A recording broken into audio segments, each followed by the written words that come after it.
السلام عليكم ورحمة الله وبركاته. اللهم صل على سيدنا محمد وعلى آله وأصحابه أجمعين. ازيكم عاملين ايه؟ يا رب تكونوا بخير، كل سنة وانتم طيبين. الناس كلها تكون بخير يا رب وبصحة يا رب. الحد تعبان يا رب يشفيه السنة الجديدة. واحدة ربنا ما رضاهاش السنة اللي فاتت، السنة دي ربنا يعطيها ويرضيها يا رب اللي نفسها فيه. حد مزنوق ربنا يفكها عليه يا رب، يفكها علينا ويريح بالكم يا رب. أول سنة أول يوم في السنة، أول يوم بقى في السنة الجديدة هنعمل محشي. يا رب يجعلها سنة سعيدة علينا وعليكم وعلى المسلم والمسيحي يا رب، والناس كلها تكون بخير يا رب. هنعمل محشي. أول مرة أسبكم معاكم. أنا حاطة سمنة فرن وزيت وحتة سمنة بلدي عليه، دي على دي. وتعالوا معايا بقى ايه السنة اللي فاتت بقى. احكي لكم حكاية. أول ستة يعني 2/6 3/6 مش فاكرة، بس كانت حصلت لي بقى حادثة والله العظيم وربنا نجاني.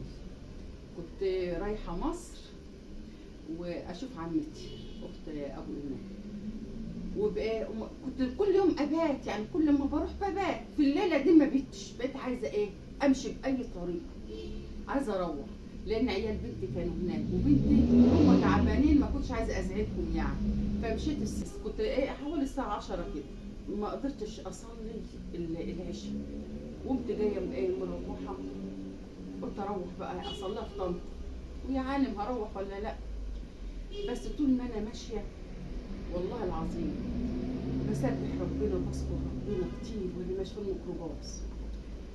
وانا رايحه على رمسيس ببص لقيت لك ميكروباص والله ما شفته جالي منين. انا باصه كده مفيش حاجه قدام، جه ميكروباص شالني وكعورني كده. والحمد لله بقيت اقول يا رب سامحني ان انا ايه هموت وانا ما صليتش العشاء. والله بقى كل همي ان انا ما اقضيش فرض ربنا ومشيت من غير صلاه العشاء. بقيت زعلانه قوي اقول يا رب سامحني يا رب اغفر لي. خلاص بموت برجع وخلاص بقى بقيت قلت والله العظيم. والناس يعني اتلمت وكده ورحت المستشفى والحمد لله يعني ربنا نجاني والحمد لله. بس اللي نجاني بقى ساعتها يعني يا رب انت هتقبل توبتي، هتقبل ان انا ما صليتش العشاء وهتقبل توبتي. امال اللي ما بيصليش خالص بقى بيحصل له ايه؟ بذكر الله تطمئن القلوب. فعلا ذكر الله هو اللي نجاني وربنا اللي نجاني. وجيت روحت الحمد لله سليم بفضل ربنا سبحانه وتعالى. بقيت اقول يا رب انا نفسي اصوم ال10 ايام بتوع ذو الحجه، ونفسي اعيد مع اولادي. بكلم ربنا قبل ما ايه اقابله. والحمد لله واتقبض على عين الواد بتاع الميكروباص واتنزلت له على المحضر وانا مروحه وقلت له الحمد لله انا كويسه وبخير. فنفسي والله العظيم دايما تذكر ربنا وتسبحي ربنا، هيفكها عليك وهيرزقك وهيخلي لك ولاد. معلش انا طولت عليكم. دي كانت الحادثه دي السنه اللي فاتت. السنه دي ان شاء الله تكون بالصحه بخير يا رب علينا وعلى الناس كلها. ما تدخلكوش غم يا رب ولا نقص منكم حد، ويخليكوا ليا يا رب ويخليكوا ولادكم ويخليكوا وتفرحوا بيهم. انا بدعيلكم في والله من غير لايكات، من غير فيديوهات، من غير محشي، من غير اي حاجه. انا بدعي للناس كلها والله. يلا بقى خلينا في المحشي. انا ده عامله على بيات دلوقتي بالليل يعني بعد صلاه العشاء. انا هسبك واشيل، يمكن الفه واشيله ملفوف في الثلاجه، ويمكن ايه اسبك بس وخرط الخضره خلاص اهي. بصوا لونها جميل ذهبي ازاي، ولا بيضه ولا محروقه.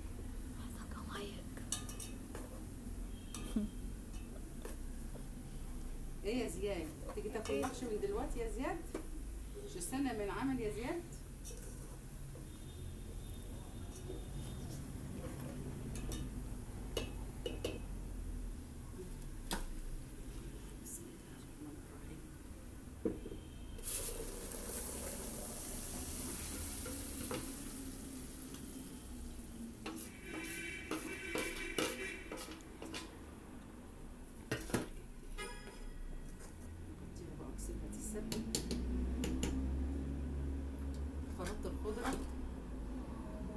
اسلق الكرنب بقى ولا اخليه لبكره؟ مقلقوش ايه هم اهي.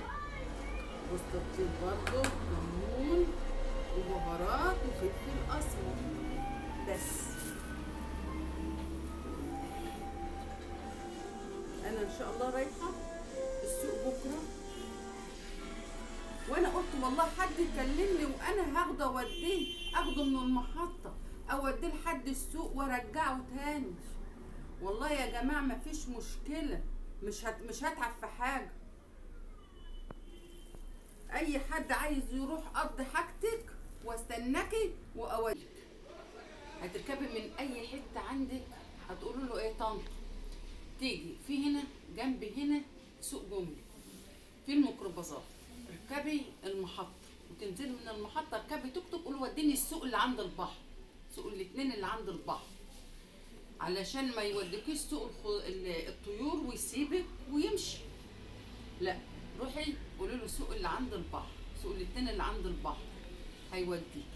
عايزه تنزلي هتنزلي محطه سكه الحديد بس يكون بدري برضو، تركبي توك توك وقولي له وديني سوق الاتنين اللي عند البحر، هيوديك، هاخد 10 جنيه ويوديك لحد هناك.